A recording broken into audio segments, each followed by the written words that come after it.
आज के इस वीडियो में हम पढ़ने वाले हैं क्वालिटी सर्कल्स के बारे में।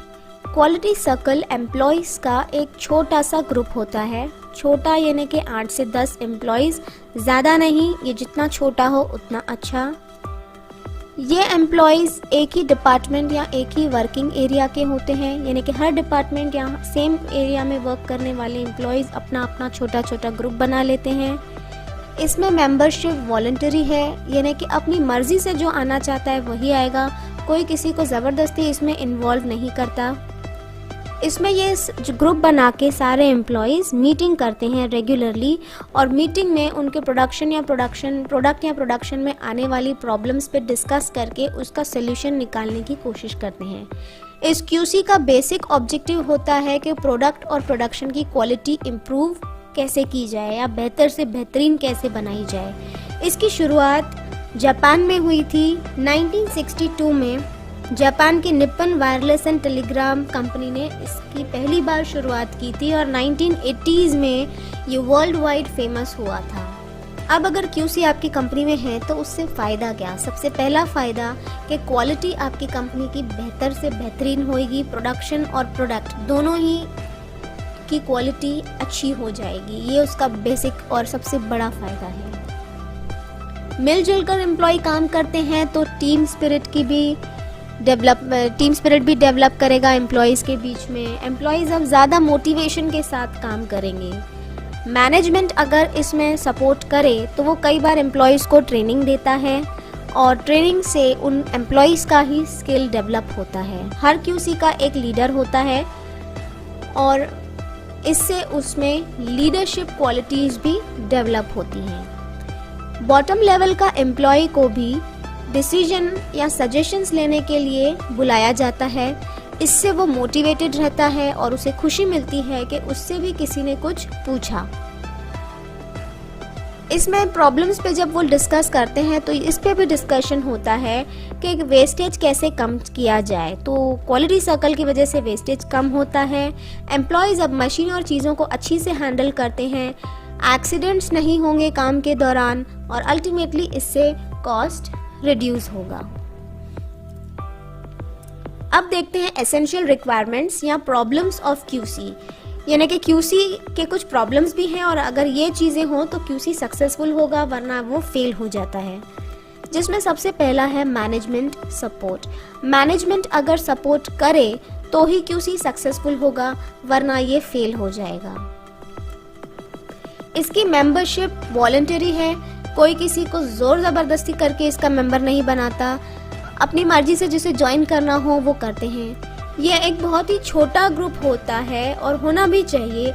बड़ा इसलिए नहीं क्योंकि जितने ज़्यादा लोग इसमें आएंगे तो उतने ज़्यादा पॉइंट ऑफ व्यू होंगे, इसलिए जितना छोटा हो उतना अच्छा।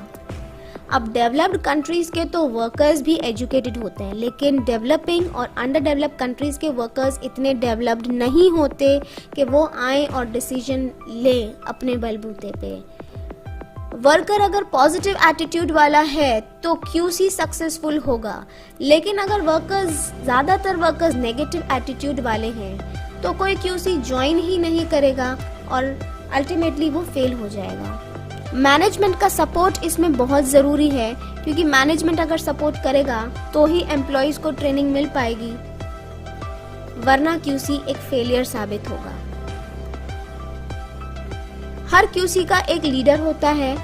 ये leader should be accepted by all, यानी सब इस लीडर को पसंद करते हो तभी वो उसकी बात सुनेंगे और क्यूसी सक्सेसफुल होगा, वरना वो फेल हो जाएगा।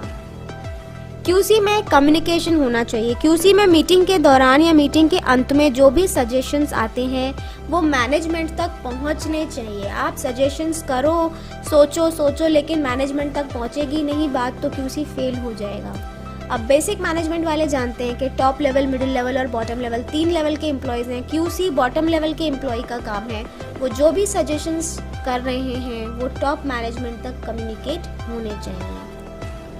क्यूसी में काम करने वाले वर्कर्स का अपना स्कोप है, अपना दायरा है, उसे उसी दायरे में रहकर काम करना चाहिए। दायरा ज़्यादा बढ़ा देंगे या एक्स्ट्रा काम आ जाएगा तो एम्प्लॉय फ्रस्ट्रेटेड फील करेगा। Let's see the objectives of QC. QC किस मकसद से काम करता है या इसके मकसद क्या है। पहला मकसद क्वालिटी बढ़ाना, प्रोडक्ट की भी और प्रोडक्शन की भी। छोटे लेवल के एम्प्लॉय को डिसीजन लेने के लिए बुलाते हैं तो इससे वो मोटिवेटेड होता रहता है। डिस्कशंस के दौरान ये भी डिस्कस होता है कि वेस्टेज कैसे कम की जाए, एक्सीडेंट्स कम किए जाएं, एम्प्लॉय अच्छी से चीज़ों को और मशीन्स को हैंडल करें, अल्टीमेटली कॉस्ट रिड्यूस करना और प्रोडक्टिविटी को बढ़ाना। कस्टमर भी सेटिस्फाइड रहता है क्योंकि उसे एक अच्छी क्वालिटी का प्रोडक्ट मिलता है। Two way communication, QC bottom level के एम्प्लॉय का काम है तो वो जो भी सजेशंस लेते हैं वो टॉप मैनेजमेंट तक कम्युनिकेट होने चाहिए और टॉप मैनेजमेंट के पास अगर कोई सजेशंस हैं तो वो बॉटम लेवल तक कम्युनिकेट होने चाहिए। एम्प्लॉय भी खुश और सेटिस्फाइड रहता है क्योंकि उसे अपने टैलेंट को यूज़ करने का मौका मिलता है।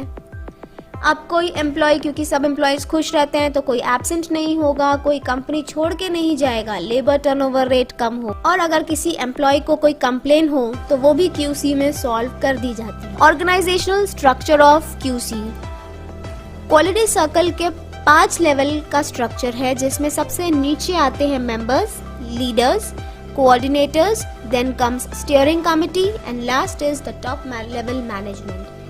सबसे पहले होते हैं मेंबर्स जो कि एक ही एरिया के काम करने वाले होते हैं, एक ही डिपार्टमेंट के होते हैं, एक ही एरिया के होते हैं।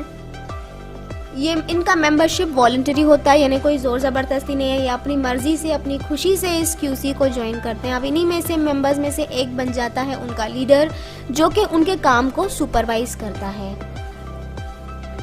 क्यूसी और टॉप लेवल के बीच में होता है कोऑर्डिनेटर। कोऑर्डिनेटर का काम होता है कि क्वालिटी सर्कल ने जो सजेशंस दिए हैं वो टॉप लेवल मैनेजमेंट तक पहुंचाना और टॉप लेवल मैनेजमेंट का अगर कोई सजेशन है तो उसे क्यूसीज तक पहुंचाना। फिर आती है स्टीयरिंग कमेटी जिसमें क्यूसी के लीडर्स, हर डिपार्टमेंट का हेड और कोऑर्डिनेटर्स शामिल होते हैं। स्टीयरिंग कमेटी का काम होता है क्यूसी को गाइडेंस देना और उसे डायरेक्ट करना। Last comes the top level management जिसमें होते हैं board of directors, chairman, managing director, general manager, chief executives और अन्य top executives. Top level management का काम है कि क्वालिटी सर्कल्स ने जो भी सजेशंस भेजी हैं उसे सुनना और अगर वो अच्छी हैं, पॉसिबल हैं तो उसे इम्प्लीमेंट भी करना। That's all for QC.